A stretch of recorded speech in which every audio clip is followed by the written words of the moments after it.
Film लज्जा में जिस तरह से डायरेक्टर राजकुमार संतोषी ने मनीषा कोइराला के किरदार के थ्रू समाज के अलग अलग हिस्सों में होने वाले महिलाओं के खिलाफ अत्याचार को दिखाया था, ये आज भी रिलेवेंट लगता है। क्योंकि आज भले ही शहरों में तो महिलाओं की स्थिति में थोड़ी बहुत सुधार देखने के लिए मिलता है, लेकिन आज भी दूर दराज के कुछ गांव ऐसे हैं जहां पर महिलाएं आज भी लाचारी की जिंदगी जीने के लिए मजबूर हैं। और आप में से शायद बहुत कम लोग ही ये बात जानते होंगे कि फिल्म लज्जा कानपुर में हुए बिल्कुल एक रियल इंसिडेंट पर आधारित थी। आखिर उस समय क्यों राजकुमार संतोषी के साथ में घायल और घातक जैसी फिल्मों में काम करने के बाद उनकी फेवरेट सनी देओल ने इसमें काम करने से मना कर दिया था।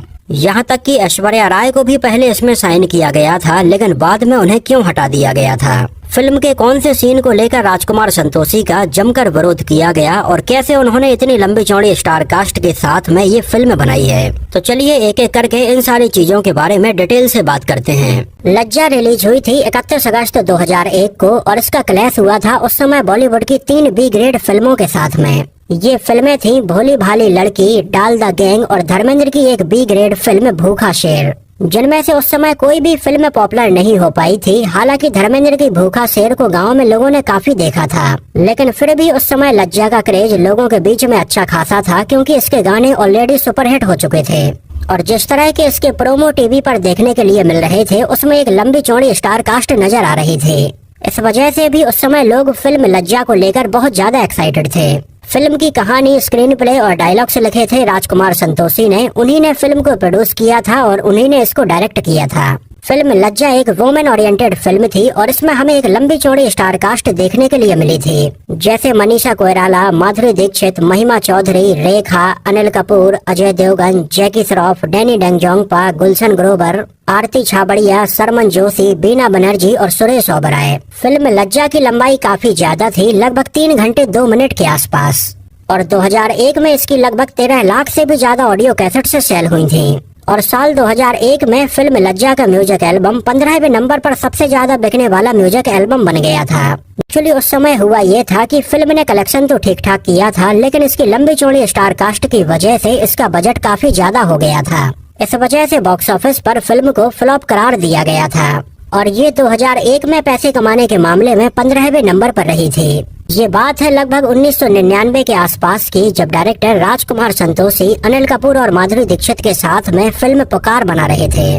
उस समय फिल्म पुकार की पूरी यूनिट एक होटल में रुकी हुई थी और सुबह सुबह का वक्त था जब राजकुमार संतोषी गार्डन में चाय पीने के लिए बैठे थे। और गार्डन में चाय पीते पीते टेबल पर रखे हुए न्यूज़पेपर को जैसे ही उन्होंने उठाकर देखा और इसको पढ़ना शुरू किया, तो इसके तीसरे पेज पर कॉर्नर में बिल्कुल छोटे छोटे अक्षरों में छपी हुई एक घटना का जिक्र था, जिसे पढ़ने के बाद राजकुमार संतोषी बिल्कुल हैरान हो गए। और उन्होंने जब इस पूरे आर्टिकल को पढ़ा तो उनका दिमाग घूम गया। उन्होंने अपने चाय के कप को नीचे रखा और बहुत देर तक सोचते रहे। उस समय न्यूज़पेपर में छपी हुई ये घटना थी कानपुर के चौबेपुर के पास में भवानीपुर एरिया की, जहां पर एक गांव की लगभग 42 साल की दलित महिला को उसके घर से अगवा किया गया और लगभग 9 दिनों तक बंधक बना के रखा गया। और उसको अगवा करने वाले लोगों ने बार बार उसके साथ में बलात्कार किया और बाद में उसको जिंदा जला दिया। हालांकि उस समय इस बड़ी घटना के बारे में भी न्यूज़पेपर में छपा हुआ ये बहुत ही छोटा सा आर्टिकल था। और उसी समय राजकुमार संतोषी के दिमाग में ये आइडिया आया कि इसके ऊपर वो एक फिल्म जरूर बनाएंगे और इस फिल्म में आज भी समाज में महिलाओं के खिलाफ हो रहे इन अत्याचारों को उजागर करेंगे। और उस समय इस घटना के बारे में और डिटेल से पता करने के लिए राजकुमार संतोषी अपनी पूरी टीम के साथ में कानपुर के भवानीपुर भी गए थे, लेकिन वहां पर डर का माहौल इतना ज्यादा था कि कोई भी उन्हें इस केस के बारे में डिटेल से बताने के लिए तैयार ही नहीं था। लेकिन बाद में वो उस दलित महिला के कुछ रिश्तेदारों से मिले, जिन्होंने उन्हें इस पूरी घटना के बारे में बताया।